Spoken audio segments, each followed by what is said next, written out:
राजस्थान आप देख रहे हैं इंडिया न्यूज राजस्थान। मैं हूं आपके साथ तुलसी वर्मा। प्राइम टाइम डिबेट का समय हो चुका है। आज हम बात करेंगे कांग्रेस में कलह की। पंचायत निकाय चुनाव से पहले राजस्थान कांग्रेस में फूट की गुटबाजी, ये सब कुछ नजर आ रहा है। कांग्रेस की अंदरूनी खींचतान एक बार फिर खुलकर के सामने आई, जहां बाड़मेर और अजमेर के कांग्रेस नेता पीसीसी वॉर रूम पहुंचे और पीसीसी चीफ गोविंद सिंह डोटासरा के सामने अपने जिलों की चल रही गुटबाजी की शिकायतें रखी। बाड़मेर के पूर्व विधायक मेवाराम जैन सैकड़ों समर्थकों के साथ पहुंचे और बायुत विधायक हरीश चौधरी के खिलाफ शिकायत की। वहीं अजमेर के पूर्व जिलाध्यक्ष विजय जैन ने पूर्व आरटीडीसी अध्यक्ष धर्म राठौड़ का पार्टी को नुकसान पहुंचाने और गुटबाजी बढ़ाने के आरोप लगाए हैं। वहीं कांग्रेस में मेवाराम और हरीश चौधरी के बीच चल रहे लंबे समय से खींचतान चुनाव में फिर से खुलकर के सामने आ गई है।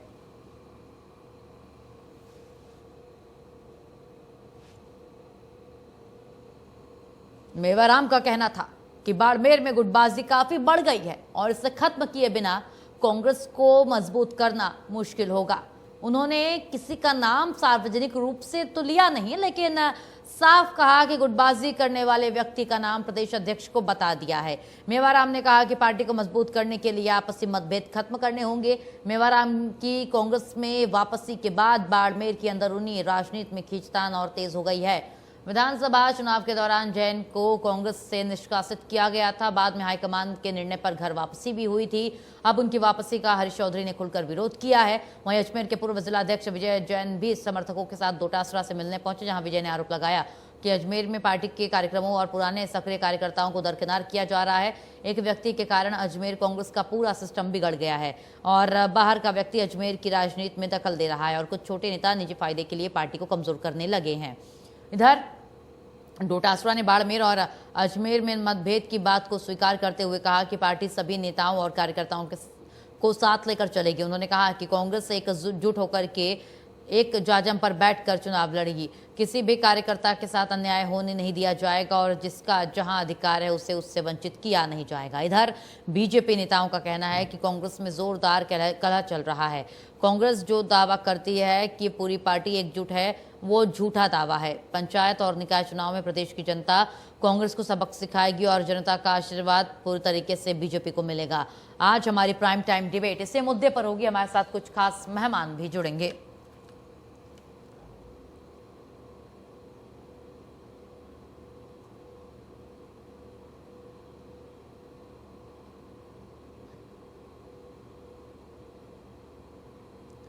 कांग्रेस में कलह समय समय पर सामने आती रहती है। एक बार फिर से सामने आ चुकी है कलह। अब देखना है कि क्या इसे स्वीकार करती है कांग्रेस या फिर कुछ और करार देती है, बीजेपी की साजिश बता देती है। खैर, ये देखने वाली बात होगी।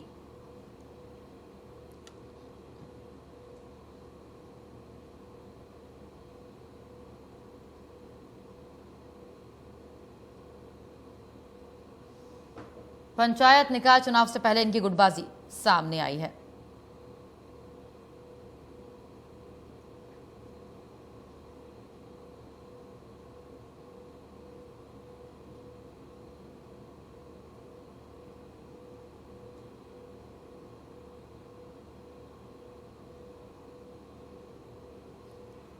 आइए एक बार आपको ग्राफिक्स के जरिए समझा देते हैं कांग्रेस में कलह किसका और कैसे मिलेगी फतह। बड़ा सवाल है ये। पंचायत निकाय चुनाव से पहले इनकी गुटबाजी सामने आ गई। हर चुनाव से पहले इनकी गुटबाजी सामने आ जाती है। फूटा है गुटबाजी का गुब्बार। एकजुटता के जो दावे हैं वो बेकार नजर आ रहे हैं। कांग्रेस में कैसे बुझेगी आग कलह की जो लगी हुई है। बीजेपी बोली कांग्रेस को मिलेगा सबक। कांग्रेस में ना एकजुटता, ना उसको जनता का साथ। देखिए, अब देखना यह है कि क्या ये जो इनकी अंतर कलह की चीजें हैं वो इन पर भारी पड़ जाती है या जनता इनका साथ देती है। क्योंकि देखिए, चुनाव नजदीक है। पहले चुनाव कराने की मांग कर रहे थे, विपक्ष से लड़ रहे थे। अब जैसे जैसे सुगबुगाहट सामने आ रही है वैसे ये आपस में लड़ते नजर आ रहे हैं।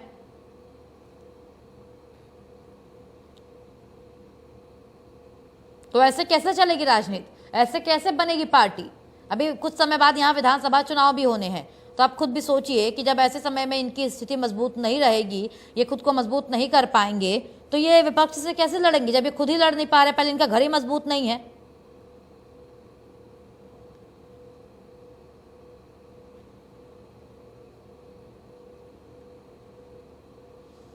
खैर, इसी मुद्दे पर भी हम प्राइम टाइम डिबेट भी करेंगे। हमारे साथ तमाम खास मेहमान भी जुड़ेंगे।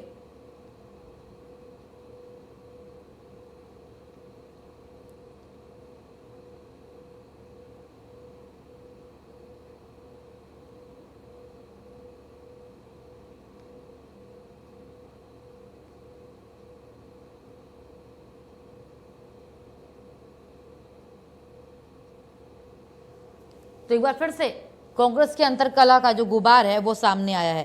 कांग्रेस की जो कला है वो निकल करके सामने आई है।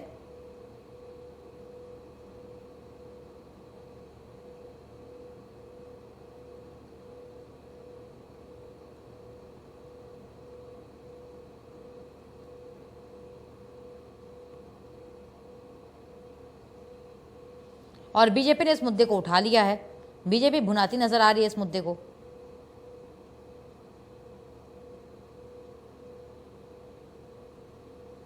क्योंकि देखिए, अगर आप एक दूसरे के आमने सामने हैं और सामने वाली पार्टी एक मुद्दा बस ढूंढ रही होती है, और कांग्रेस तो ऐसी विपक्ष है जो सत्ता पक्ष को ही ऐसे मुद्दे दे देती है हर बार निकाल करके।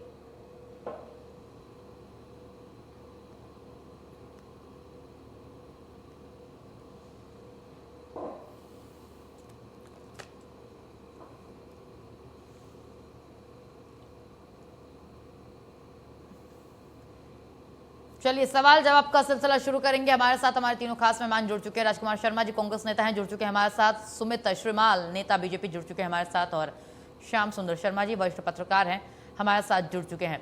आप तीनों खास मेहमानों का बेहद स्वागत है हमारे इंडिया न्यूज राजस्थान पर, हमारे प्राइम टाइम डिबेट में। सबसे पहला सवाल देखिए, श्याम सुंदर शर्मा जी मैं आपसे पूछूंगी। वक्त आप हमारे साथ इसके पहले भी कई बार जुड़ चुके हैं। सर देखिए, बार बार कांग्रेस इस बात से इनकार करती आई है, हर बार इनकार करती है कि हमारे यहाँ कोई गुटबाजी नहीं, कोई अंतरकला नहीं है। लेकिन इनके आसपास से या इनके अंदर, पार्टी के अंदर से ही कोई नेता ऐसे हैं जो आके ऐसे बयानबाजियां कर देते हैं, ऐसा कृत्य कर देते हैं कि चीजें सामने आ जाती हैं। इस बार जो ये अंतरकला की खबर सामने आई है, कैसे देख रहे हैं इसे?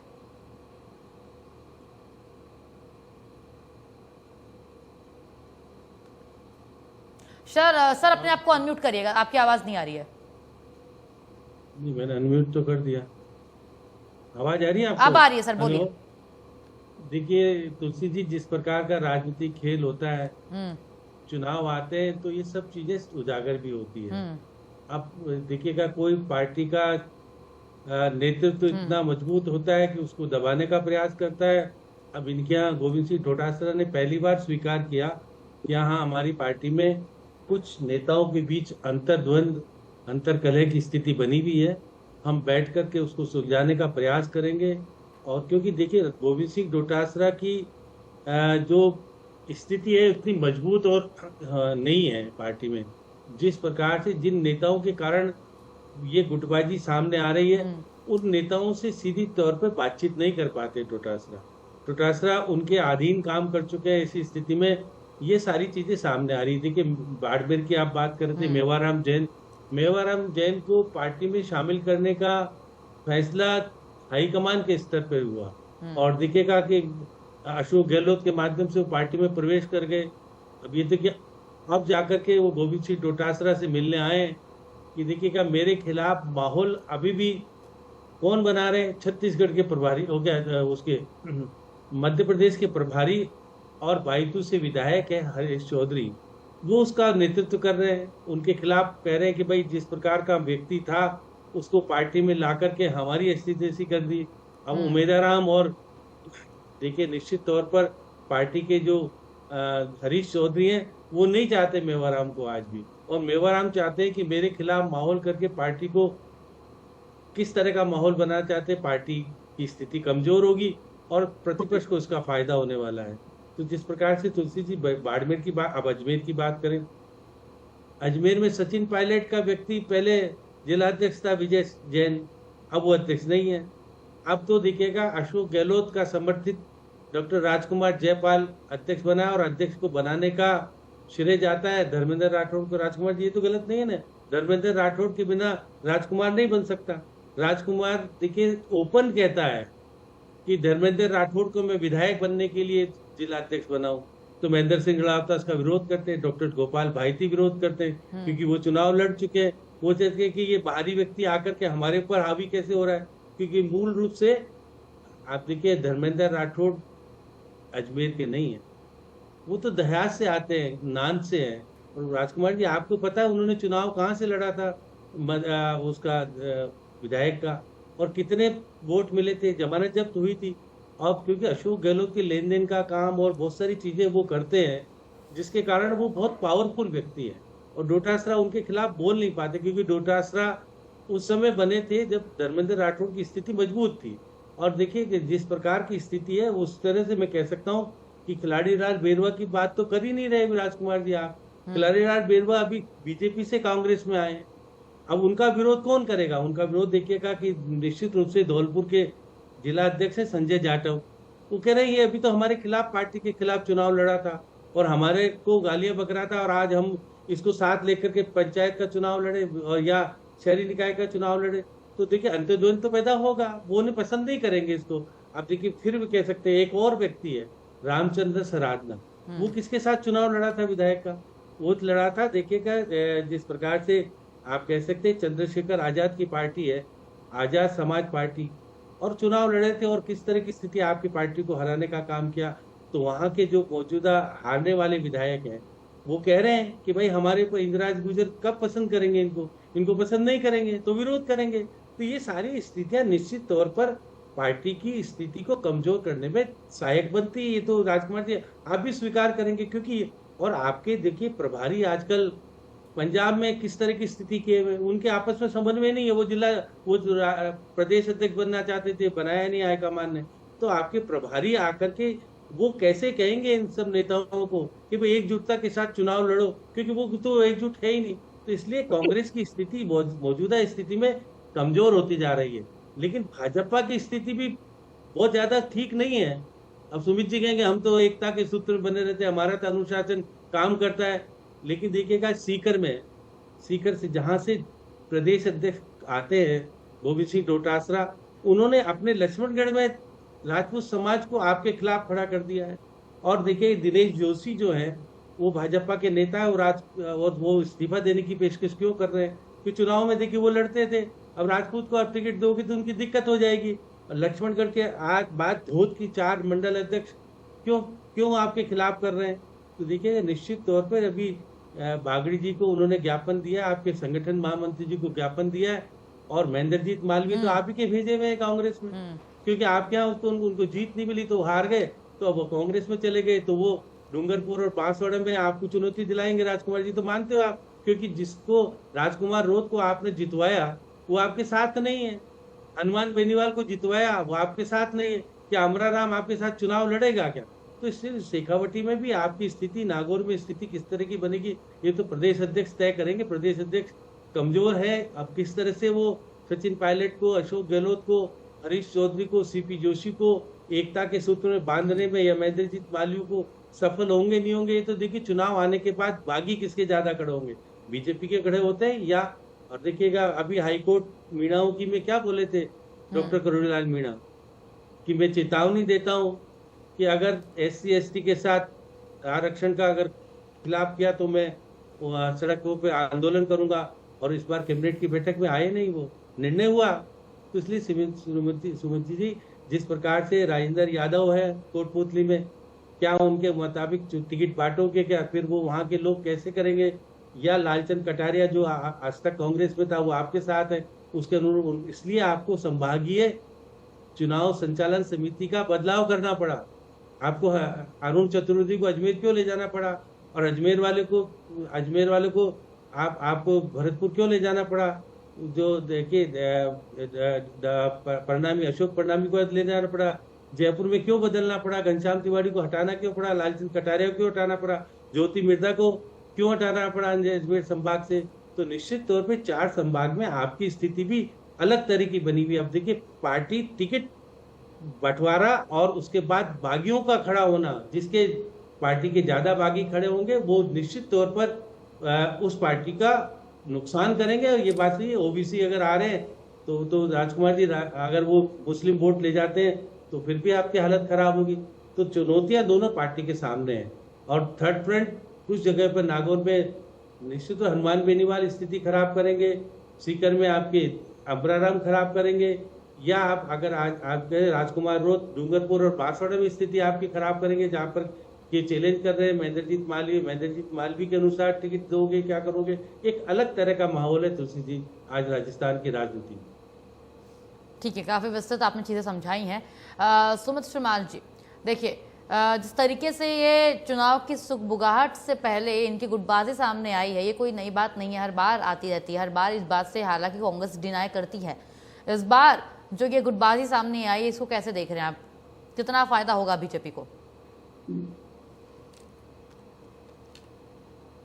देखिए, बिल्कुल जैसा कि बिल्कुल श्याम जी भाई साहब ने कहा कि गुटबाजी की बात कर रहे हैं, ये बागी की बात बता रहे हैं, लेकिन अभी आपने कहा कि ये लगातार ऐसा होता रहता है, ये सामान्य प्रक्रिया है। लेकिन सामान्य प्रक्रिया तो जब बन गई है कि कांग्रेस में ऐसा लगातार इतिहास उठा के देखे तो लगातार, जिसमें राजस्थान में तो बहुत स्थिति खराब है। अब मैं आपको 5 ऐसे वाक्य बता रहा हूं कि इससे तो कोई राजकुमार जी भी नहीं मना नहीं करेंगे और श्याम जी भाई साहब तो कह ही रहे हैं, लेकिन जनता को आपके चैनल के माध्यम से स्पष्ट होना चाहिए कि वास्तव में चाहे वो धारीवाल जी का जो बयान था कि भैया यहाँ तो एक ही लीडर है अशोक गहलोत, बाबूलाल नागर जी का जो चुनाव में उस समय था कि अशोक गहलोत जिंदाबाद के नारे लगाओ भैया, अगर किसी और का नारा लगाया तो भैया जेल हो जाएगी, पुलिस पकड़ के ले जाएगी। फिर उसके बाद अभी आपने देखा कि डोडासरा जी जिस प्रकार से बोल रहे कि मैं व्यक्ति विशेष के लिए किसी प्रकार का कोई प्रचार नहीं करूंगा, भैया मैं संगठन का आदमी हूं, और ये चीजें अंदर से थी, जबरदस्त हुआ जो कल था। और आपने उस समय देखा नकारा, निकम्मा, अशोक गहलोत और जिन्हें जिस प्रकार से शब्द के प्रयोग किए, तो ये मूल जो है इसका वास्तव में अपन देखा जाए तो ये वर्चस्व की लड़ाई है। और बागी वगैरह तो सब चीजें और ज्यादा आने वाली है, क्योंकि भविष्य में क्या है, जब चुनाव के टिकट बटेंगे तो उस समय और परिस्थितियां खराब होगी। अभी इनके जिलाध्यक्ष जो पूर्व थे RR तिवारी जी ने बिल्कुल आरोप लगाया कि जिस प्रकार से जयचंद हैं कांग्रेस के अंदर, उनकी वजह से जो पूर्व विधानसभा 2023 के चुनाव थे वो हार का सामना करना पड़ा हम लोगों को। और आप देखिए कि जो मालवीय नगर विधानसभा से लगातार चुनाव लड़ती जा रही है और लगातार वो हारती जा रही है कालीचरण जी के सामने से, तो वो भी कह रही है कि पार्टी की अंदरूनी जो है लड़ाई है, हमें भारतीय जनता पार्टी के नेताओं से ज्यादा कांग्रेस के नेताओं से लड़ना पड़ता है। ये बात आज उन्होंने बयान दिया है और अखबार ने छापा भी है, तो ये सब चीजें स्पष्ट करती है कि कांग्रेस में जबरदस्त अंतर्कलह है। और बिल्कुल आप देखिए हर व्यक्ति को सिर्फ पद की चाह, अरे भाई संगठन का मतलब सिर्फ पद नहीं है, बिना पद के भी एक कार्यकर्ता मान करके, चाहे वो कांग्रेस हो या भारतीय जनता पार्टी हो, लेकिन इनकी स्थिति बहुत ही खराब है और इसका परिणाम लगातार इनको जनता दे भी चुकी है। 2023 में हारे, उपचुनाव में स्थिति बिल्कुल खराब रही, और पूरे देश की बात करें तो पूरे कई राज्यों में भी इनकी स्थिति खराब रही है। लेकिन अब इनको थोड़ा विपक्ष के नाते ठीक बिल्कुल रहना चाहिए, इसमें जनता का कहीं ना कहीं हित है, लेकिन ये हित मुझे लगता है ये खुद भी नहीं चाहते और ये नीति और नियति ये भी नहीं चाहती कि वास्तव में ऐसी स्थिति रहे इनकी। जो अंदरूनी कला है वो स्पष्ट रूप से सामने आ रही है, जिसका भुगतान आने वाले पंचायत नगर निकाय के चुनाव में इनको निश्चित रूप से भरना पड़ेगा। तो ये सारे सबूत स्पष्ट करते हैं। लेकिन भारतीय जनता पार्टी की, जैसे बिल्कुल श्याम जी कह रहे थे कि कलह की कोई बात होती है या किसी प्रकार की कोई वर्चस्व की बात होती है, तो मैं आपको इसका एक बहुत छोटा सा उदाहरण है, और वैसे वो सबकी नजर में बड़ा भी है। माननीय मुख्यमंत्री भजनलाल शर्मा जी जब संगठन में महामंत्री हुआ करते थे, तो महामंत्री से सीधे आप देखिए कि मुख्यमंत्री बनते हैं, और पूर्व मुख्यमंत्री जी बिल्कुल पर्ची देखती हैं और बोलती भजनलाल शर्मा को जो हमारा बिल्कुल यहाँ का मुख्यमंत्री बनाया जाएगा। और ये शहर से सबको स्वीकार होता है, ऐसा नहीं कि उनसे पहले के सीनियर लीडर्स भी थे, सब उन्होंने स्वीकार किया, किसी प्रकार की कोई गुटबाजी सामने नहीं आई। और आज 3 वर्ष होने को है, विकास की गंगा या विकास की राजनीति की बात करें तो भारतीय जनता पार्टी के नेतृत्व में राजस्थान नित नई ऊंचाइयों को छू रहा है। आप देखिए, वो कहते हैं ना कि पानी, बिजली और मूल आवश्यकताएं, चाहे वो शिक्षा की बात हो या महिलाओं के विकास की बात हो या तमाम जो हमारे दिनचर्या में जो शामिल होती है या संगठन की दृष्टि से होती है, तमाम चीजों में हम बिल्कुल निश्चित लगातार निरंतर प्रगति पर हैं। और इनका कार्य था, देखिए क्या होता है कि मुझे लगता है कि वर्चस्व की लड़ाई वहीं पर होती है जहां निष्ठावान कार्यकर्ता नहीं होता, कि जिसको सिर्फ पद चाहिए या उसको टिकट पे लेना है या चुनाव लड़ना है, तो वो जब टिकट ले भी लेगा और परिस्थितिवश किसी कारण से वो जीत भी जाता है, तो उसके बाद वो वास्तव में जनता की सेवा नहीं करेगा, क्योंकि सिर्फ उसको पद चाहिए था, उसको विधायक बनना था, उसको मंत्री बनना था, उसको मुख्यमंत्री बनना था, या संगठन में कोई पद चाहिए था, तो वो वास्तव में काम नहीं करेगा। काम तो निष्ठावान व्यक्ति करेगा, चाहे वो पद पे है चाहे वो पद पे नहीं है। ये हो सकता है कि भाई उसके पास अधिकार अभी कम है तो उसके अधिकार क्षेत्र का काम कर रहा है, जब उसको अधिकार बड़ा मिलेगा तो वो बड़े अधिकार का काम करेगा। इसका भी बहुत अच्छा उदाहरण माननीय प्रधानमंत्री नरेंद्र मोदी जी। क्या आप देखिए, जब वो संगठन महामंत्री होते थे तो अपना कार्य बिल्कुल निष्ठा से करते थे। उसके बाद गुजरात के मुख्यमंत्री बने तो पूरे देश में गुजरात को एक मॉडल के रूप में देखे जाने लगा।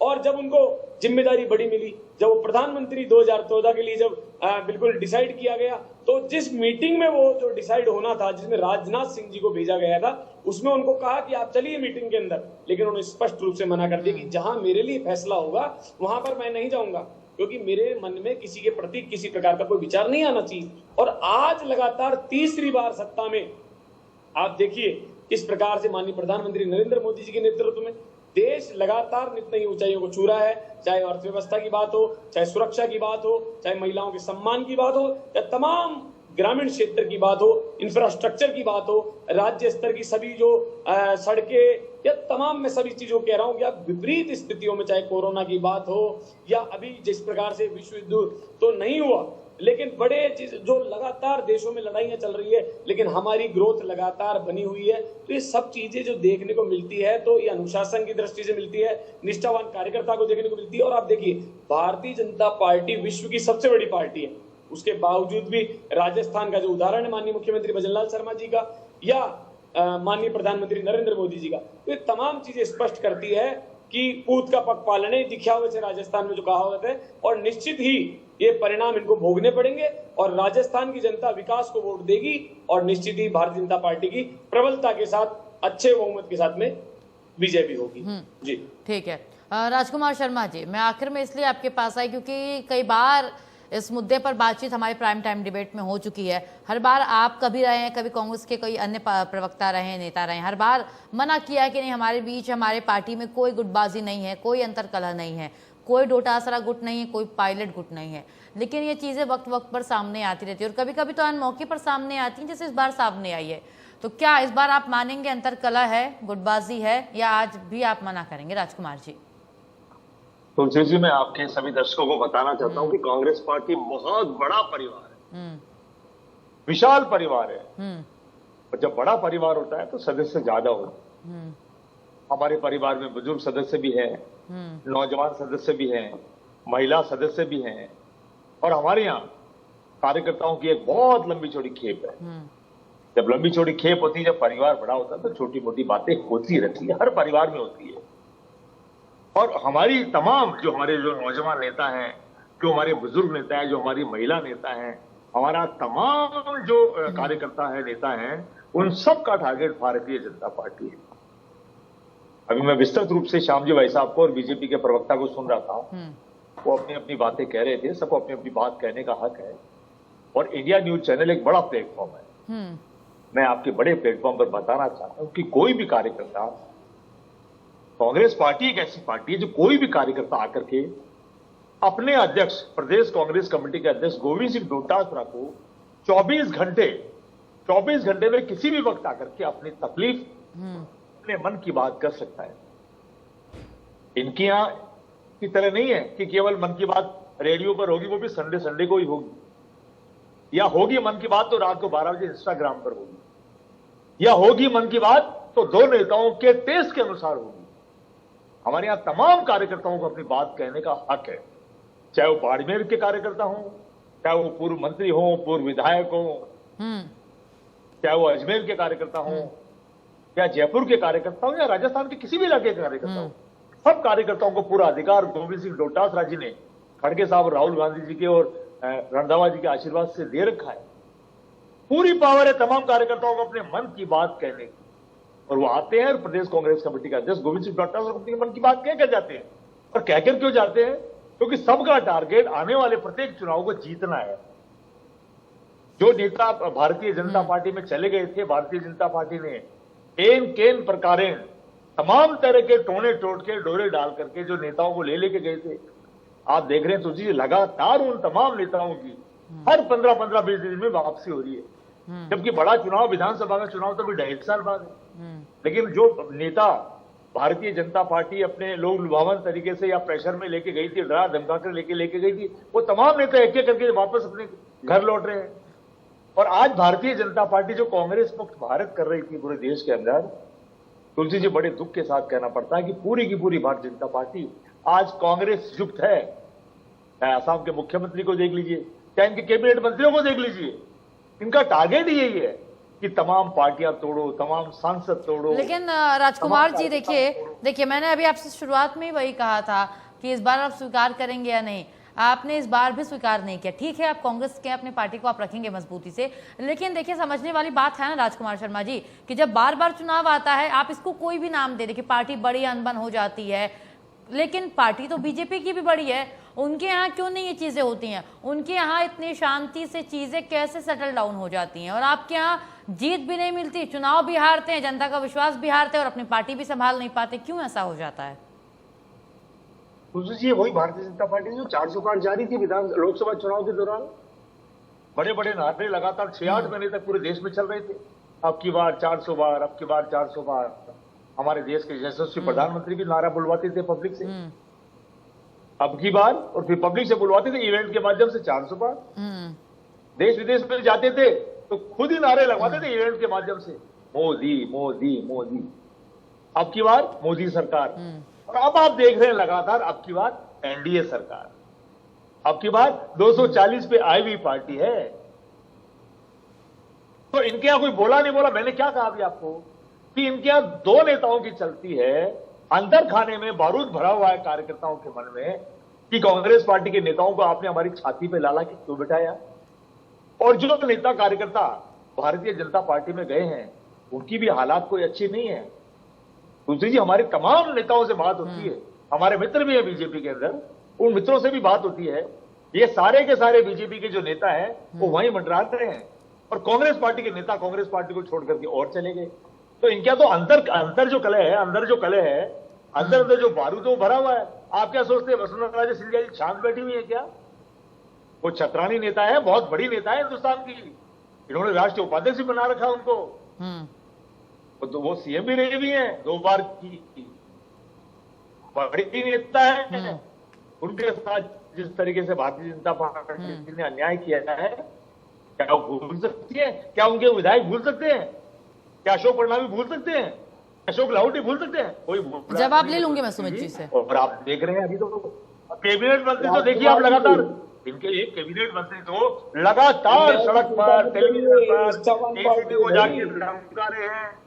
मेरे मित्र, मुझे बोलने दीजिए, विपक्ष को बोलने दीजिए। जितना विपक्ष बोलेगा उतना ही सत्ता पक्ष निखर के बाहर आएगा और प्रदेश का और देश का भला होगा। आप भले लोकसभा से गायब हो जाएं, आप भले रात को 12 बजे इंस्टाग्राम पर आ जाएं, लेकिन देश और विपक्ष आपसे बार बार प्रश्न पूछेगा कि हमने आपको वोट देश की और प्रदेश की सेवा के लिए दिया है, और आपको। वैसे राजकुमार जी, राहुल जी भी इंस्टाग्राम पर है, काफी अच्छे वीडियोस वो डालते रहते हैं, तो इंस्टाग्राम पर तो राहुल जी भी हैं।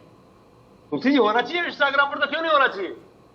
इंस्टाग्राम हमारा प्लेटफॉर्म है जिसपे हम हमारी मत की बात कह सकते हैं, लेकिन देश के प्रधानमंत्री पहले नहीं थे इंस्टाग्राम पर, पहले हेलो फ्रेंड्स नहीं बोल रहे थे। प्रधानमंत्री शुरू से थे, उनकी आईडी बहुत पहले बनी हुई थी। राजकुमार शर्मा जी क्या बात कर रहे हैं, बहुत पहले प्रधानमंत्री। तुलसी एक्टिव नहीं थे, वो घमंड में थे, उनके दुनिया के सबसे बड़े लोगों से उनकी दोस्ती थी, और अपने कुछ दोस्तों को आजकल में बरी भी कराकर लाए हैं। वो हिंदुस्तान के मतदाताओं को गाजर मूली समझते थे, और हिंदुस्तान के नौजवानों ने भी कुछ दिन पहले बता भी दिया है कि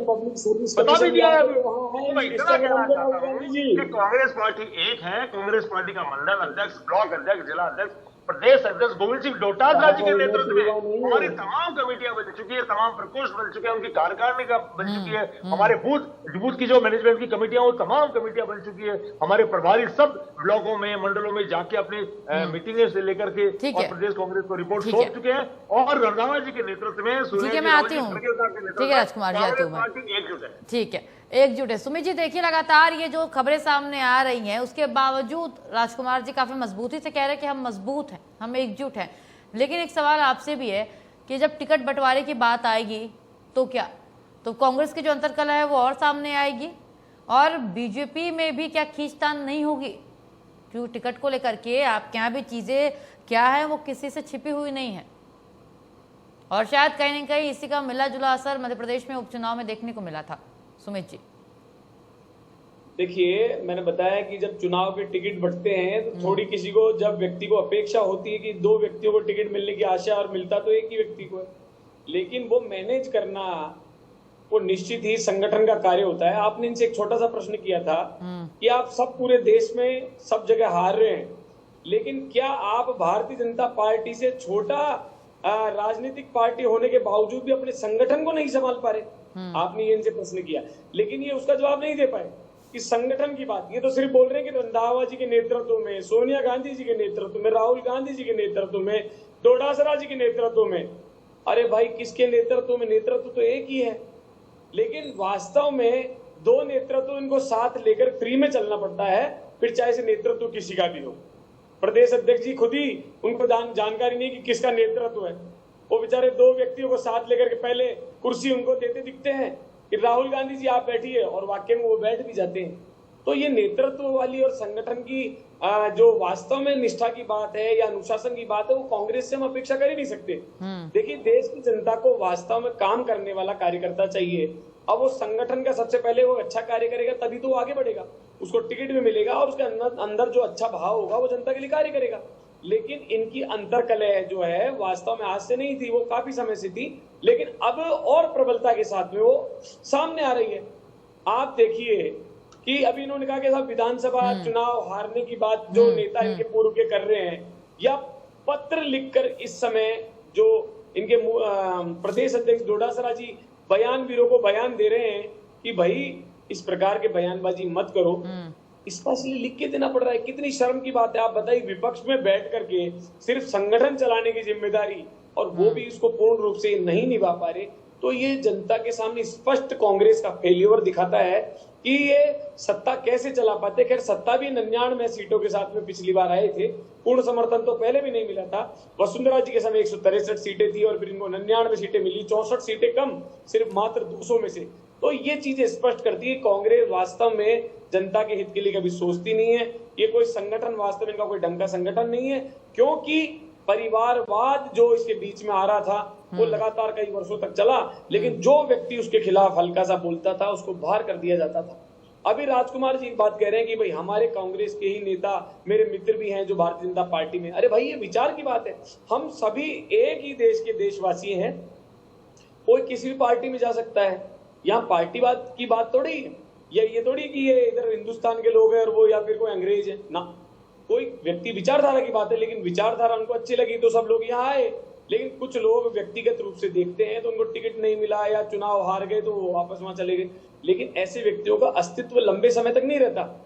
आपको देश तो एक क्लियर करना पड़ेगा, आज नहीं तो कल सफलता जरूर मिलेगी। लेकिन मेरा मानना है इसका फ्रस्ट्रेशन जो है वो जनता के सामने अगर आएगा तो विपक्ष की भूमिका कांग्रेस वो भी पूर्ण रूप से निभाने में असफल जिस प्रकार से दिख रही है वो नहीं दिखेगी। लेकिन भारतीय जनता पार्टी ये चाहती है, हमारे बिल्कुल सत्ता पक्ष जो है वो भी चाहता है कि हमारा विपक्ष मजबूत हो। किसी प्रकार की कोई अगर कोई किसी प्रकार कोई प्रश्न के मन में आता है तो वो प्रश्न उठाए और बिल्कुल उसको सुधार भी किया जाता है। कहीं ना कहीं 19-20 है तो, लेकिन लगातार आप माननीय मुख्यमंत्री भजनलाल शर्मा जी लगातार देश के लिए जिस प्रकार से मोदी जी कार्य कर रहे हैं, वैसे राजस्थान के लिए भजनलाल जी देखिए आप भागीरथी के रूप में कार्य कर रहे हैं। चाहे वो यमुना जल समझौते की बात हो, चाहे ERCP की बात हो, चाहे बिजली की जो दिन में देने की बात हो, तमाम चीजें जो हम परमानेंट सॉल्यूशन जिसको बोलते हैं ना, औषधीय इलाज, हम वो अंग्रेजी दवाइयों वाला इलाज नहीं कर रहे कि टेम्परेरी फ्री की जुमलेबाजी, नहीं भाई ऐसा नहीं कर रहे। लेकिन आप देखिए कि लगातार जो आज राजस्थान में अभी कोटा जिले में देखा आपने, इनके जो महासचिव का इस्तीफा हुआ है, वहां सचिव का इस्तीफा हुआ है, और लगातार वो बोल रहे हैं कि भाई अंदरूनी काले जबरदस्त है, हमारे नेताओं को हमारे नेताओं से ही लड़ना पड़ रहा है। तो ये बहुत ही इनके लिए दुखद है। यार देखिए, देखो मैं एक इंसानियत के नाते कहना चाहूंगा कि विपक्ष जरूर होना चाहिए। मैं नहीं कहूंगा कि कांग्रेस खत्म हो जाए, लेकिन इस प्रकार से अगर चले तो निश्चित ही, और राहुल गांधी जी के और आपके जिस प्रकार गांधी परिवार के नेतृत्व में चले तो कांग्रेस 100% खत्म होगी। कई बार ये प्रवक्ता इनके बोलते हैं कि भाई इनका उद्देश्य है कि पूरे देश से कांग्रेस का सफाया करना। देखिए, कांग्रेस का सफाया नहीं, आपकी विचारधारा का सफाया करना। कांग्रेस में अच्छे लीडर्स पूर्व में थे तो उन्होंने टाइम निकाला अच्छा और देश के लिए कुछ किया, लेकिन उससे ज्यादा मात्रा में अनुपात में गड़बड़ लोग काफी मिले।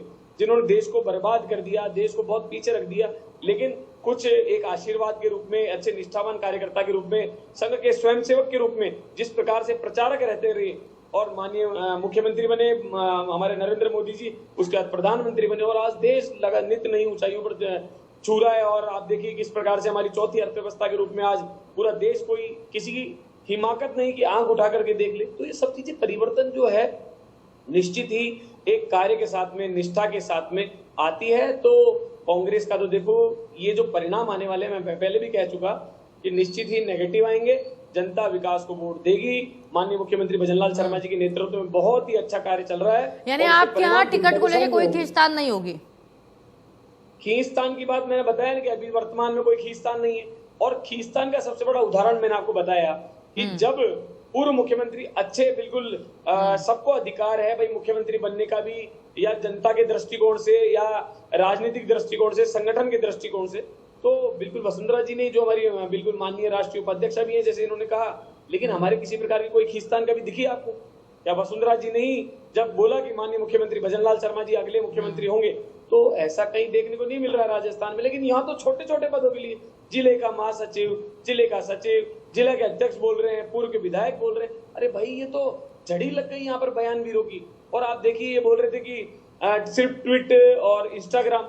अरे भाई वो झारखंड में जो स्थिति बनी हुई है वहां पर उसके लिए सिर्फ राहुल गांधी जब वीडियो कॉलिंग और इंस्टाग्राम या ट्वीट पे दिख रहे हैं, जैसे अशोक गहलोत जी यहाँ सिर्फ ट्वीट खेलते हैं, जैसा हमारे माननीय मुख्यमंत्री जी कई बार कह चुके हैं। वास्तव में स्थिति है, अरे भाई कोई समस्या है तो सड़क पे उतरिए, जनता की आवाज के लिए बिल्कुल आप आवाज बनिए, उनकी मुद्दा उठाइए, उनके लिए संघर्ष करिए, तब तो परिणाम ठीक मिलेंगे। नहीं तो परिणाम तो गंभीर मिलने वाले हैं और भारतीय जनता पार्टी को अच्छे ही मिलने वाले हैं, क्योंकि कर्म ही ऐसे कर रहे हैं।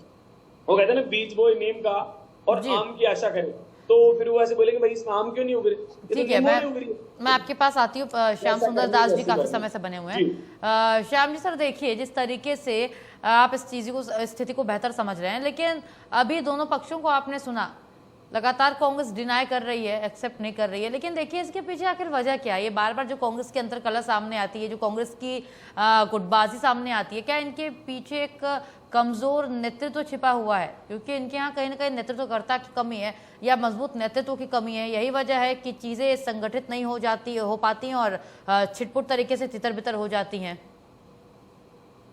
देखिए तुलसी जी, जिस प्रकार के सुमित जी कह रहे थे कि इनके यहाँ तो सब कुछ ठीक ठाक है, कांग्रेस में सब कुछ गड़बड़ है, तो देखिए कांग्रेस के प्रदेश अध्यक्ष स्वीकार कर चुके हैं कि हमारे यहाँ कुछ है गड़बड़, हम उसको आज बैठ करके सही कर लेंगे। अब देखिए अजमेर वाले तो आज गले मिलते दिख रहे हैं, राजकुमार, डॉक्टर राजकुमार और विजय जैन। अब उनको देखो नोटिस दिया, क्या किया, मुझे अभी किसी ने फोटो भेजी कि दोनों गले मिल रहे हैं। तो गले मिलने की वाली बात भी होगी। जिस प्रकार से सुमित जी, जिस प्रकार से वो जमाना आपने नहीं देखा जब कांग्रेस में अशोक गहलोत मुख्यमंत्री हुआ करते थे, विष्णु लाटा आप ही के थे, वो कांग्रेस में जाकर के मेयर बने थे, आपको पता हो तो। प्रताप सिंह खचरियावास उसके मेन खिलाड़ी हुआ करते थे। तो ऐसी स्थिति में निश्चित तौर पर जब आपका शासन होगा और दल बदल कानून लागू नहीं होगा तो राजकुमार जी बहुत जगह आपके बहुमत आने की स्थिति बनेगी, लेकिन तोड़ फोड़ हो जाएगी, क्योंकि सत्ता के साथ चले जाते हैं। आपने भी देखा अजमेर में जिला प्रमुख किसका था, और जब सत्ता आपकी थी सुशीला कंवर सुमित जी आपके यहाँ से चली गई थी ना, आज वापस आ गई वापस। तो देखिएगा जिस प्रकार का सौम्या गुर्जर के ऊपर क्या आरोप लगे थे आपने भी सुना, उसके बाद किसने बहाल किया उसको ये भी पता है, पूर्व चीफ सेक्रेटरी निरंजन आर्य ने बहाल किया। राजकुमार जी आप ही के समय पे हुआ सौम्या गुर्जर को, क्योंकि सुप्रीम कोर्ट से फिर मिली, उसके बाद आपने कहा कि माफ कर दो, शांति धारीवाल ने किस प्रकार से क्या अंदर से बना क्या नहीं पता। सौम्या गुर्जर इनके यहाँ रही, विवादित थी, मुनीर गुर्जर थी आपकी ग्रेटर की मेयर बनी थी, किसने बनाया था? प्रताप सिंह खचरियावास ने बनाया था। फिर प्रताप सिंह खचरियावास उनके खिलाफ कैसे हो गए? तो देखिएगा परिस्थितियां विपरीत किस तरह की बनेगी मुझे नहीं पता, क्या बनेगा क्या नहीं बनेगा, लेकिन सत्ता के साथ सब जाना पसंद करते हैं, बैठना पसंद करते हैं, क्योंकि मुट्ठी भर देने के लिए मुख्यमंत्री के पास बहुत कुछ होता है, प्रतिपक्ष के पास तो कुछ होता नहीं है। प्रतिपक्ष तो चुनाव में संघर्ष करके जीतने का प्रयास करता है। अब कितना जीत पाता है वो तो अलग बात है, कि कितनी गुटबाजी बीजेपी की होगी उसका फायदा आपको मिलेगा, क्योंकि मैं कह चुका कि कोटपुतली में अब देखिएगा कि राजेंद्र यादव आपको कैसे संतुष्ट करोगे, कैसे नहीं करोगे, लालचंद कटारिया को कैसे संतुष्ट करोगे, मुझे पता नहीं किस तरह की। करोड़ीलाल मीणा तो कह ही चुके हैं, और करोड़ीलाल मीणा भाई का चुनाव हार चुके हैं, तो इसलिए उनके दिल में दर्द है, इसलिए वो जाकर के देखिएगा कि मीणाओं की हाई कोर्ट में बोल चुके हैं वो, और वो चाहते हैं कि मैं तो कम से कम सवाई माधोपुर और दौसा का टिकट बांटने का अधिकार तो मुझे मिले। अब मिलेगा नहीं मिलेगा ये तो आप जानो। निश्चित तौर पर वो नाराजगी किस तरह से सामने आएगी वो तो आपको। अब शांति धारीवाल ओम बिरला के साथ राजकुमार जी रहते हैं ना, ओम शांति का विधानसभा में आपने भी सुना, मैंने भी सुना। वो देखिए, फिर देखिए आपने क्या चालाकी की। प्रहलाद गुंजल जो बहुत कर्मठ हुआ करते थे, सुमित जी आप ही कहते थे ना, आरएसएस के थे, सब कुछ था, आजकल वो कहाँ है, वो किस तरह की स्थितियां किए हुए। तो देखिएगा वहां चुनौती आपको मिलेगी नहीं मिलेगी उससे। तो निश्चित रूप से बहुत जगह वसुंधरा जी को अगर एकाधिकार नहीं मिला तो फिर देना ही पड़ेगा उनको, तो कम से कम कोटा संभाग या झालावाड़ में तो उनको दोगे अधिकार कि उनके खिलाफ नहीं बोलोगे। तो इसलिए मैं कह रहा हूँ कि आपके संभागीय संचालन समिति का गठन क्यों 9 दिन बाद ही आपने बदला। 4 प्रदेशों में, 4 संभाग में तो आपको बदलना ही पड़ा। तो ऐसी स्थिति में निश्चित तौर पर जिस तरह का माहौल सुमित जी थोड़ा आपके यहाँ है, उसको संभालने की जरूरत है। और अगर नहीं संभाला तो फिर आप देखिएगा चुनाव घोषणा समिति में किस किस को लिया आपने भी देखा। अभी आपने देखा वसुंधरा जी की बात बार बार आ रही थी, रमन सिंह को क्या बनाया आपने भी देखा, छत्तीसगढ़ में क्या है वो। और आपके उसके अलावा आप देखिए मध्य प्रदेश में तोमर साहब को बनाया, वो क्या थे। अब वसुंधरा जी नहीं बनी राजस्थान में, उनका नहीं मैं तो विधानसभा अध्यक्ष नहीं बनूंगी, मैं तो अपने राज्य में रह करके संघर्ष करना चाहूंगी।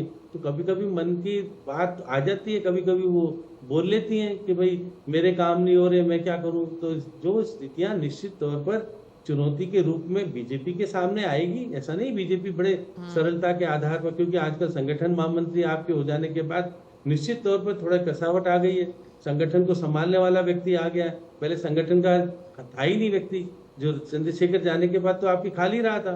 तो मैं जिस प्रकार का माहौल, जिस प्रकार की बातें हैं, आपने बड़े तालमेल करके सीपी जोशी को कोटा का संभाग का दिया कि उनकी ओम बिरला से ठीक बनती है, वो ठीक करेंगे। अब आप देखिए अशोक परनामी जिसके महामंत्री आज मुख्यमंत्री हुआ करते, मुख्यमंत्री आजकल, वो उनके उसको संभाल रहे। हमारे सागानेर से जीते हैं, लेकिन वो उनका मन तो कभी कभी भरतपुर में डोलता ही है, आपको भी पता है क्यों डोलता है। तो इसी स्थिति में मैं कह सकता हूं कि राजस्थान की राजनीति में बहुत अलग चीज होने वाली है। हाँ, मुख्यमंत्री के पास कहने के लिए बहुत कुछ है कि हम देखिए पश्चिमी राजस्थान में रिफाइनरी की बात कर लेंगे, पूर्वी राजस्थान में जाएंगे तो राम जल सेतु की बात करेंगे, शेखावटी में जाएंगे यमुना जल समझौते की बात करेंगे, अगर जयपुर में आएंगे तो फिर मेट्रो 2 का फेज शुरू हो चुका है। तो इनके पास कहने करने के लिए है राजकुमार जी, ये तो कहने की स्थिति में तो है। अब विधानसभा का सत्र 20 तारीख से शुरू होगा, तो बहुत सारी चीज विधानसभा के माध्यम से कहने का प्रयास करेंगे। आपके विधायकों को कितने दिन तक उलझाए रखेंगे, अभी 7 दिन चलेगा, 5 दिन चलेगा, 8 दिन चलेगा सत्र, वो भी अलग बात है। तो देखिए राजनीतिक तौर पर मुख्यमंत्री अपने तरीके से पार्टी को मजबूत और जिताने का काम करेंगे। वही इसलिए कारण से कि देखिए अगर होता तो ये 15 तारीख से पहले भी हो सकता था। अब आचार संहिता कब लगेगी, उनका लॉटरी धीरे धीरे निकालो, 17 तारीख तक लॉटरी निकालने का काम करेंगे, तो 19 तारीख को आचार संहिता लगेगी। नहीं कोर्ट में तो लिख के देके आए थे 15 तारीख को लगा देंगे। राज्य निर्वाचन आयोग को है मन में कि वो 15 तारीख को 4 बजे प्रेस कॉन्फ्रेंस करके आचार संहिता लगा दे, लेकिन सरकार अगर लॉटरी निकालने का काम पूरा नहीं करेगी, क्योंकि मेयर के निकल जाएगी 13 तारीख को, लेकिन 17 तारीख को तो वार्ड के अगर आरक्षण लॉटरी निकलेगी तो एक अलग तरह की स्थिति बनेगी। आज गहलोत साहब भी बोले थे कि सहकारिता हो क्या सामाजिक न्याय अधिकारिता मंत्री अविनाश गहलोत भी बोले कि किस प्रकार से नहीं होने देंगे, वो जो है वो ही रहने देंगे। अभी 49% है। अब देखिएगा कि गुजर कह रहा है कि हमारा 5% मिलता है तो 5% हमको मिलेगा क्या। तो एक बहुत सारी चीजें यानी कुल मिलाकर श्याम सर आप ये कह रहे हैं कि गुटबाजी बीजेपी में भी है। हाँ, दोनों में ऐसा नहीं कि केवल लेकिन सर देखिए कांग्रेस ना, में। वक्त वक्त पर बीजेपी के यहाँ से कहीं ना कहीं जो मैंने शुरुआत में कहा कि नेतृत्व इनके यहाँ जो, जैसे परिवार का जिक्र राजकुमार जी अभी कह रहे थे, तो कहीं ना कहीं बीजेपी के जो लीडर है या जो इनके लोगों की लीडरशिप क्वालिटी है, जो इनके नेतृत्वकर्ता लोग हैं, वो इतने मजबूत है कि वो अंतरकलह बाहर नहीं आ पाती। ठीक है, अंदर अनबन हो, कुछ भी हो, लेकिन उसका असर पार्टी पर नहीं पड़ता है। आप ये देखिए सर, क्योंकि कांग्रेस तो हर बार इस चीज का कहीं ना कहीं इसकी मुंह की खाती है, और बीजेपी बार बार कहती है कि ये अंदर एकजुट नहीं है और उसका फायदा हमें मिलता है। तो सर ये बात भी तो है ना। देखिए तुलसी जी, मैं कह रहा हूँ कि कांग्रेस के बहुत सारे लोग आज भी बीजेपी में हैं। हाँ, अगर ज्योति खंडेलवाल की बात करूं या बाकी लोगों की बात करूं, तो ये सब चीजें बहुत अलग तरह की स्थितियां हैं। इसलिए मैं कह सकता हूं कि बहुत ज्यादा ऐसा कह देने के मात्र के भाई संगठन की दृष्टि से आप क्या प्रधानमंत्री का नाम लेके तो चुनाव लड़ेंगे नहीं? समिति लड़ोगे क्या? आपका शहरी निकाय का चुनाव है, पंचायत का चुनाव, क्योंकि मुख्यमंत्री जी ने जो काम कर रखे हैं वो उसके आधार पर चुनाव लड़ेंगे। हम प्रधानमंत्री के आधार पर चुनाव लड़ेंगे नहीं। तो ऐसी स्थिति में निश्चित तौर पर कांग्रेस के लोग काफी आगे हैं। अब कांग्रेस के लोगों को एडजस्ट करेंगे नहीं करेंगे, सुमित जी, आपकी पार्टी वही आपको दगा दे करके कुछ तो जा रहे हैं। खिलाड़ी लाल मीणा के मैंने बता दिया आपको, वो जा रहा है। रामचरण सराधना था, वो भी जा रहा है। तो आपके बहुत सारे लोग चले जाएंगे उस वक्त के भाई हमको तो मिला ही नहीं, हम रहे हुए क्यों? महेंद्रजीत मालवीय चला गया। तो इसलिए निश्चित रूप से तुलसी जी, मैं जो आंतरिक बातें बता रहा हूँ वो निश्चित रूप से कह सकते हैं। आप महेंद्रजीत मालवीय के खिलाफ किस तरह की स्थितियां करोगे? क्या वहां पर राजकुमार रोज से चुनाव में टक्कर नहीं लेनी पड़ेगी दोनों पार्टियों को? क्योंकि कांग्रेस तो उनके साथ नहीं है और मना कर रहे थे हमारे साथ नहीं है। तो राजकुमार रोज तो आपके पक्ष में रहेगा नहीं। अब देखिए नागौर में आपके देखिएगा कि आप आरएलपी आपके साथ रहेगी क्या? क्योंकि वो भी अभी अनबन चल रही है। अब मैं कह सकता हूँ सीकर में अमराराम आपके साथ रहेंगे क्या? तो लेकिन से जिस प्रकार से जो आपके साथ लोकसभा का चुनाव जीते थे वो आपका सहयोगी नहीं है, वो अलग तरह से खड़ा हुआ है। तो इसलिए कांग्रेस में स्वीकार करने के बाद मैं कह सकता हूँ कि बात तो की है, उन्होंने कहा है गोविंद सिंह डोटासरा ने हमारे यहाँ है, क्योंकि वो जानते हैं कि मेरे से पावरफुल व्यक्ति विद्रोह कर रहा तो मैं कैसे समझाऊंगा। वो तो अगर ऊपर के स्तर पे समझाइश होगी तो मामला तय हो पाएगा। तो टिकट बंटवारे को लेकर के जिस प्रकार से गोविंद सिंह डोटासरा कह चुके हैं कि लिफाफा पद्धति नहीं चलेगी इस बार, तो राजकुमार जी लिफाफा पद्धति चलती है क्या आपके यहाँ? ये भी बताना पड़ेगा। तो इसलिए बहुत सारी चीजें, विवादित बयान देकर के गोविंद सिंह डोटासरा अपने आप को चर्चित तो कर लेते हैं, लेकिन पार्टी का नुकसान ज्यादा कर जाते हैं। तो मैं कह सकता हूँ सुमित जी, जिस प्रकार से आपके अजय कुमार आए हैं, उन्होंने संगठन की बैठकें लेना शुरू किया है, वहां कुछ कंट्रोल स्थिति आएगी। अब कंट्रोल स्थिति कितनी सार्थक रूप से सामने आ पाएगी, विद्रोही नहीं खड़े हो इसलिए समय कम देना चाहते हो, नॉमिनेशन का टाइम कम मिलेगा तो विद्रोही कम खड़े हो पाएंगे। तो अब कौन विद्रोही को नहीं खड़े होने देगा, वो सफल होने में जबर। और मतलब देखने वाली बात होगी इस तरीके से आप बोल रहे हैं सर, उस पर निगाह रहेंगी कि क्या होता है ऐसा। जो सवाल उठाए हैं श्याम सुंदर सर ने, मैं चाहूंगी सुमित जी उसका बहुत छोटे में आप जवाब दीजिए, फिर मैं फाइनल कमेंट लूंगी राजकुमार जी से, और क्योंकि समय इतनी ही इजाजत दे रहा है हमें। सुमित जी देखिए, अभी आपने कहा कि नाम गिना दिए हैं, नाम गिनाए हैं श्याम सुंदर सर ने। मैं वही कह रहा हूँ कि अभी आपने एक शुरुआत में कहा था कि अंतरकलह बाहर नहीं आती भारतीय जनता पार्टी में, लेकिन मैं कहूंगा कि अंतरकलह का मालूम कैसे चलेगा जब बाहर ही नहीं आती, क्योंकि अंतरकलह है ही नहीं। अब श्याम जी भाई साहब ने जो कहा कि कुछ नेता बागी हैं, कुछ नेता नाराज हो जाते हैं, चाहे वो नगर निकाय चुनाव की बात हो या विधानसभा की बात हो या लोकसभा की बात हो। देखिए, ये मानव प्रवृत्ति, मैंने पहले भी कहा था कि किसी व्यक्ति को यहाँ पर चुनाव लड़ा वो आकर के वो चुनाव नहीं जीत पाया या किसी और कारणवश से उसको कोई पद नहीं मिल पाया, तो ये व्यक्ति की एक मतलब मानव प्रवृत्ति है कि वही वो कहीं और उसको लगता है यहाँ नहीं तो यहाँ, तो ऐसे प्रवृत्ति के लोग होते हैं। लेकिन भारतीय जनता पार्टी ठीक है सुमित जी, देखने वाली बात होगी कि कौन सही है, आप या श्याम जी, क्योंकि समय नहीं है। माफी चाहूंगी मैं सुमित जी, माफी चाहूंगी। राजकुमार जी मात्र 10 सेकेंड है आपके पास, एकदम छोटे में समाप्त करिए कि क्या जो आपके बीच आपकी पार्टी के अंदर हो रहा है उसका नुकसान आगामी चुनाव के अंदर आप लोगों को देखने को भोगने को मिलेगा या क्या है, या फायदा मिलेगा? आपके अंदर कोई अंतरकलह कांग्रेस में नहीं है? नहीं तुलसी जी, कोई कलह नहीं है। कांग्रेस पार्टी के तमाम छोटे बड़े नेता एकजुट होकर के भारतीय जनता पार्टी को आने वाले चुनाव में, लेकिन चुनाव के बाद मैं यही सवाल आपसे फिर करूंगी, और यही सवाल मेरा रहेगा कि क्या अंतरकलह भारी पड़ गई? जो परिणाम आएंगे उसके अनुसार देखना यह है। आप मना कर रहे हैं, उम्मीद है कि अंतरकलह ना हो जैसा आप कह रहे हैं। फिलहाल आप तीनों का शुक्रिया, हमें समय देने के लिए, हमारे साथ जुड़ने के लिए। और प्राइम टाइम डिबेट में जिस तरीके से आपने देखा, अब हर बार कांग्रेस मना करती है, हमारे अंदर कोई अंतरकलह नहीं है, बार बार इनकी अंतरकलह लेकिन सामने आ जाती है। अब देखना यह है कि इसका असर चुनाव पर कितना पड़ता है। फिलहाल प्राइम टाइम डिबेट में इतना ही। नमस्कार।